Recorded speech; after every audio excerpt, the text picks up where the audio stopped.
Hello, hello. In this video, I am talking all about meltdowns and how, as parents and carers, we can help our children as they are struggling with their really big emotions.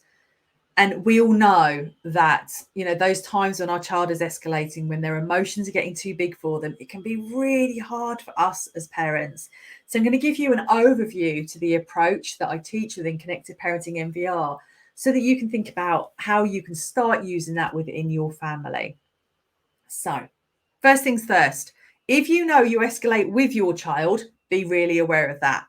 If you know that you give in to your child every time they push, maybe you're too tired, you're exhausted, you're fearful of their response if you say no or you stand up to them, it's okay. So many people are doing that. Some will always join in the argument thinking I need to be in control and that's the way life is. Some will always give in because, for really good reasons. If you're like me as a parent, you might jump between the two depending on what's going on for you as well. So sometimes you might join in the argument or start the argument, and other times you might give in. That's okay. Recognizing where you are now is the first thing to start with. Once we know that, we want to find the middle ground between those two. So we are not joining in the argument, but we're not giving in either. One caveat actually to giving in, if you're giving in through active choice, i.e., I'm not having this battle now. Yes, it's fine for you to have a 10th biscuit and it's only 6:30 in the morning. That's fine because you're making an active choice, not giving in through fear or exhaustion or something like that. So we want to find that middle ground so that in the moment, as your child is going up, you're not going up with them, you're staying down here. But what you are doing is keeping yourself regulated, and through your self-regulation, co-regulating with them so that they start to come back down again and are able to regulate themselves. In the moment, that is all you are doing. As they're escalating, they're going into their reptilian brain, into fight and flight. And when we do that, we're down here in our basal brain, our thinking brain up here, our prefrontal cortex, that goes offline because we don't need to be able to think, to be rational, to learn things when we're in fight and flight. So if at the moment, as your child goes up, you're doing what so many of us do, and, I used to do, still do sometimes, if you're asking, why are you doing that? What's going on? You need to calm down. Come on, tell me what the matter is and I can help you out. All of those things, unfortunately, we're probably not helping. We're probably adding to their overload and the things their brain is trying to process, which pushes them more into fight and flight. So if you are doing that in the moment, try to stop the questions and focus on regulating yourself, and through that, helping your child to regulate. When we do that, we start to calm the whole situation down much more quickly. It also shows them that you understand them, that you get them, that you can see their emotions and that you can hold them safe. So if you've watched my video on parental presence, you'll know I talk about harbour walls. And this really is the time those harbour walls need to be up and be big and strong. If you haven't watched it, go back and watch the video. But as they are escalating, they need those big, strong harbour walls around them that says it's okay. And it's much harder if we are escalating with them to put those big walls around them. Says, okay, I've got this. I'm here with you. I can help you manage this.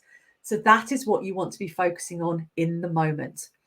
And there are lots of different strategies you can use depending on your child and their needs that can help you regulate. Everything from making sure you don't say too much, to doing some sensory things with them, deep breathing, maybe bouncing around on a trampoline, push-ups against the wall, giving them a hug, lots of different things that you can do that can help them and you to regulate in the moment. And then when everything's calm, then we are talking to them about what happened, not with the intention of punishing them, shaming them, having a go at them, anything, telling them off, any of that stuff, but with the aim of helping them to understand themselves.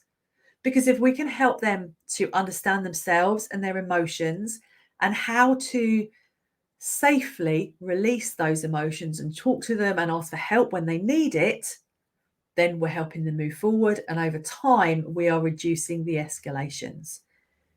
Children don't learn by being told off. You know, if they are escalating because they cannot manage their emotion in the moment, simply saying, you mustn't do that anymore, that behavior is unacceptable, doesn't help them learn. Their emotions aren't the problem. It's how they're expressing it that may be the issue. So the deferred conversation is when you're calm and you talk to them very, very calmly and gently about what is happening.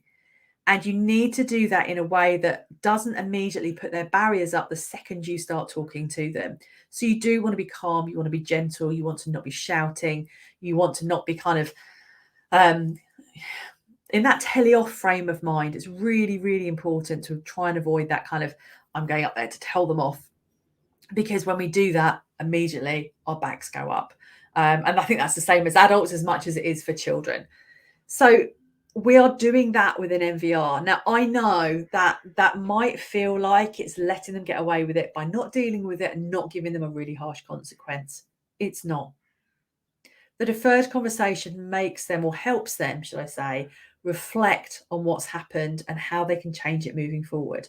Children don't want to be aggressive, violent, unkind. You know, they don't want to be. But if they don't know how else to manage their emotions, or even what their emotions are or what they're feeling, it's going to come out looking like that.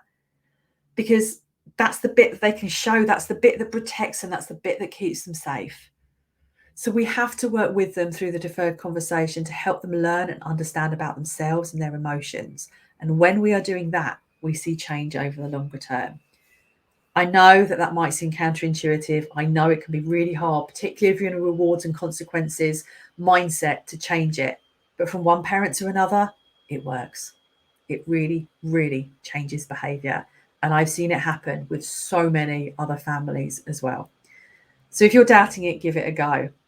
So remember, in the moment, focus on keeping yourself regulated and through that, helping your child regulate. And don't fire 20 tons of questions at them because they can't process them and they can't be rational because of the way their brain works. Afterwards, when you are calm and they are calm, then talk to them about it and help them to understand themselves and what was happening. And over time, things will start to change. That is all for this video. I hope it makes lots of sense and I will speak to you all soon. Bye.